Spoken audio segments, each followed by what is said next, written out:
তালের পিঠা গ্রামের ঐতিহ্যবাহী সুস্বাদু খাবার। পাকা তালের রস, গুড় আর নারকেল তৈরি এই পিঠার ঘ্রাণ ও স্বাদ মন ভরে দেয়। এ শুধু খাবার নয়, আমাদের সংস্কৃতি ও অংশ। হ্যালো ফ্রেন্ডস, আসসালামু আলাইকুম। স্বাগত জানাচ্ছি আমার চ্যানেল রাহান জারিফ কুকিং ওয়ার্ল্ডে। তালের পিঠা বাঙালির এক অতি প্রিয় মিষ্টান্ন।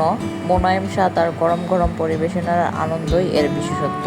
আজকের ভিডিওতে দেখুন কিভাবে খুব সহজে করে বানাতে পারেন দারুণ স্বাদের তালের পিঠা। উপকরণ: তালের রস 1.5 কাপ, চালের গুঁড়া 1.5 কাপ, গরুর দুধ 1.5 কাপ, নারকেল কোড়ানো 1 কাপ, চিনি 1 কাপ, লবণ স্বাদ মতো, সয়াবিন তেল পরিমাণ মতো।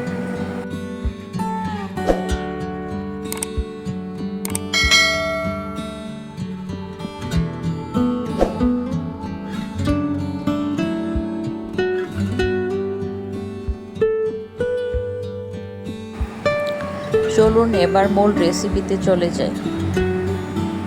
এই পর্যায়ে আমি চুলায় একটি প্যান বসিয়ে নেব। প্যানের মধ্যে তালের রস দিয়ে নিচ্ছি।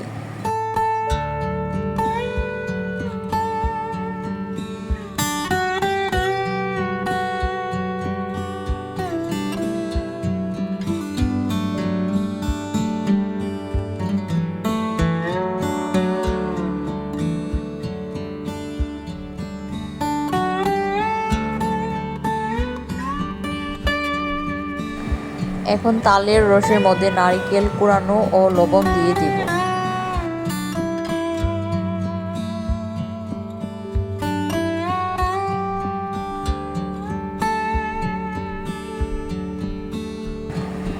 এখন নেড়ে চেড়ে 2 থেকে 3 মিনিট জাল দিয়ে দুধ দিয়ে দিব।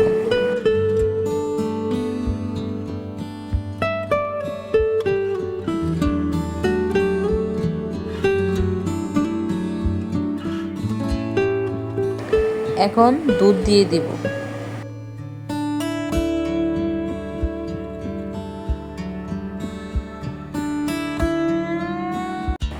5 মিনিট জাল দিয়ে নেব।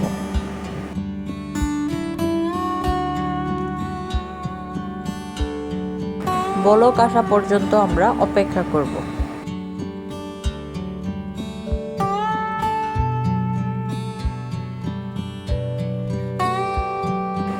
বলক চলে আসছে, এখন চালের গুঁড়াগুলো দিয়ে দিব।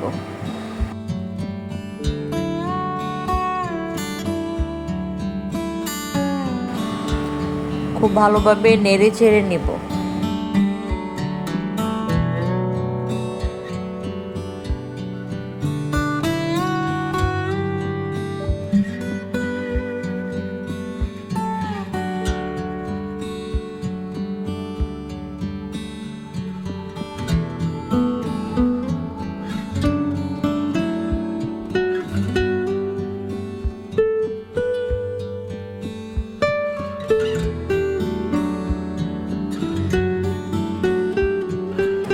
পিঠার দুধ তৈরি হয়ে গেছে, এখন আমি এটা চুলা থেকে নামিয়ে নেব।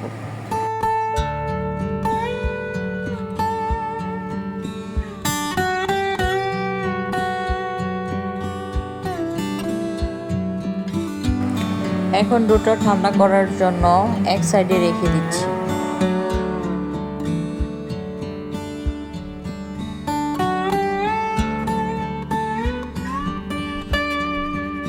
এই পর্যায়ে আমি পিঠার জন্য শিরা বানিয়ে নিব। চুলায় প্যান বসিয়ে এতে 1 কাপ চিনি দিয়ে দিচ্ছি।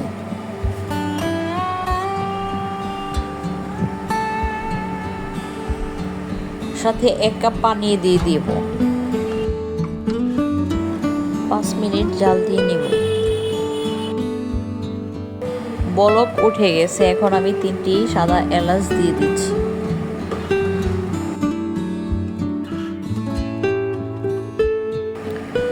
দুই থেকে 3 মিনিট জাল দিয়ে নামিয়ে ফেলবো।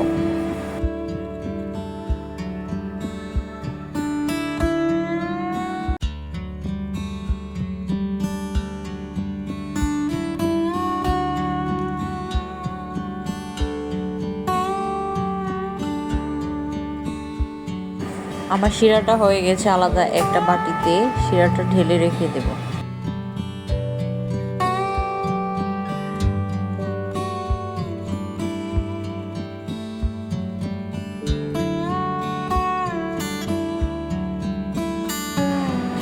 এখন আমি পিঠাগুলো বানিয়ে নিচ্ছি।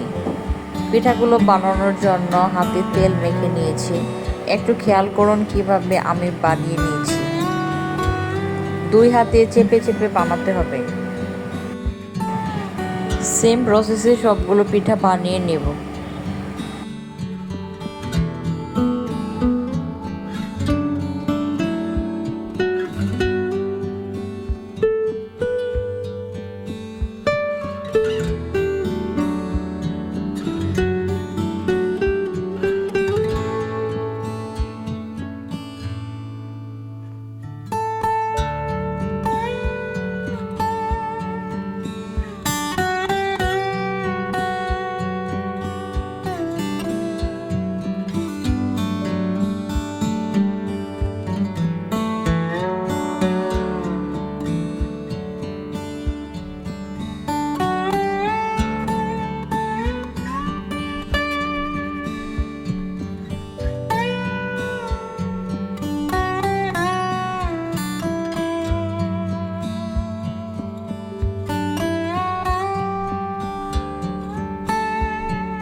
আমার সবগুলো পিঠা বানানো শেষ হয়ে গেছে।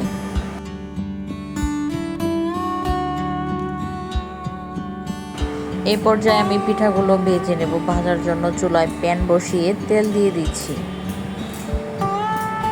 তেল গরম হয়ে গেলে আমি কিছু পিঠা গরম তেলে দিয়ে দিচ্ছি।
তিন থেকে 4 মিনিট জাল দিয়ে নেব।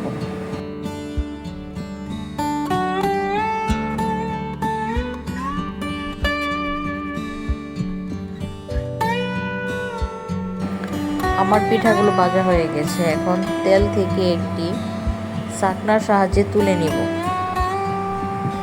এইভাবে আমি বাকি পিঠাগুলো তেলে ভেজে নেব। শিরা থেকে এলাচগুলো উঠিয়ে নেব।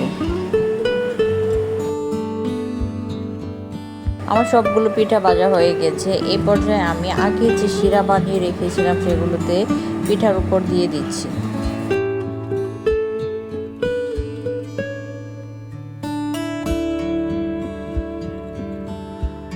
দেখুন আমার পিঠাগুলো দেখতে কত সুন্দর ও লোভনীয় হয়েছে। এখন আমি পরিবেশন করব।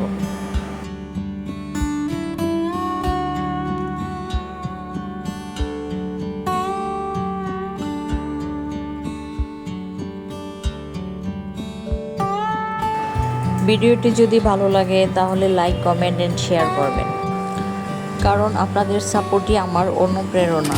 আপনারা সাপোর্ট না করলে এই জার্নিতে আমি আগাতে পারবো না। তাই আপনাদের সাপোর্ট আমার জন্য খুবই ইম্পর্টেন্ট। দেখা হবে পরবর্তী নতুন কোনো রেসিপিতে। সে পর্যন্ত সবাই ভালো থাকবেন, সুস্থ থাকবেন। ধন্যবাদ সবাইকে।